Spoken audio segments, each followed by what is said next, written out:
Ponavadi je bil predvečer avtomobilskih salonov rezerviran za vse novosti, ki jih je Volkswagen predstavil kasneje na avtomobilskem salonu. Danes se to ni zgodilo. Zakaj? Zato, ker Volkswagen začenja novo ero in to je era ID3.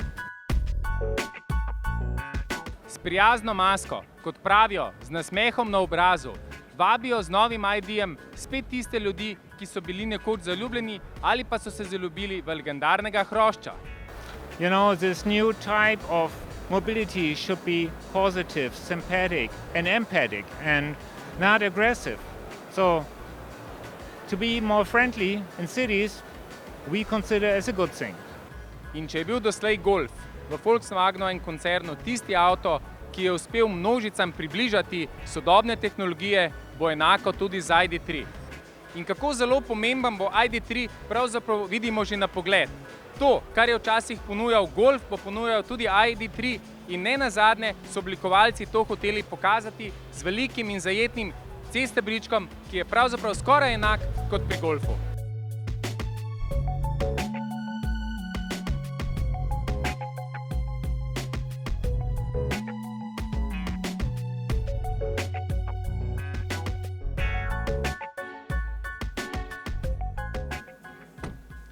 In tretja bistvena značilnost, ki jo pri Volkswagenu poudarjajo, je njegova prostornost.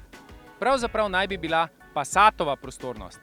Ampak vse lepo in prav. Ta avto je prijazen, prostoren, naslednji Golfa. Ampak Golfa, kaj pa GTI?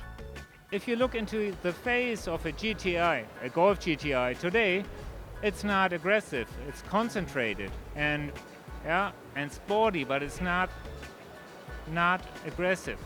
That's what we are aiming for, to be concentrated, to be strong and puristic. That is timeless design. So that means that we can still expect GTI versions? Of course, sure. Torej obudite spomin na znameniti prvotni najin in poznejši ja, ki sta začela legendo o 3 slovitih črkah.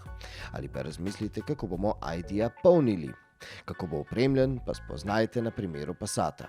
In seveda, če še niste, kliknite na gumb na roči, da vas bomo lahko še naprej obveščali.